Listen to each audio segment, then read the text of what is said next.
Hi, I'm Justin Farmer. A disabled man said a mix-up at an airport forced him to crawl off his flight.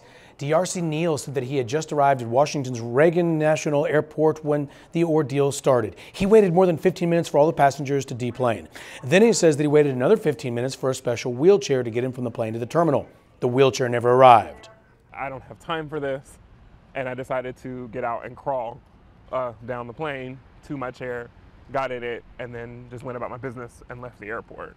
A spokesperson for United says the special chair to get him off the plane was removed by mistake. The spokesperson adds once the mistake was realized, the chair was returned to the gate, but it was too late. According to Neal, he was given $300 in compensation and he was told the manager on duty has been suspended.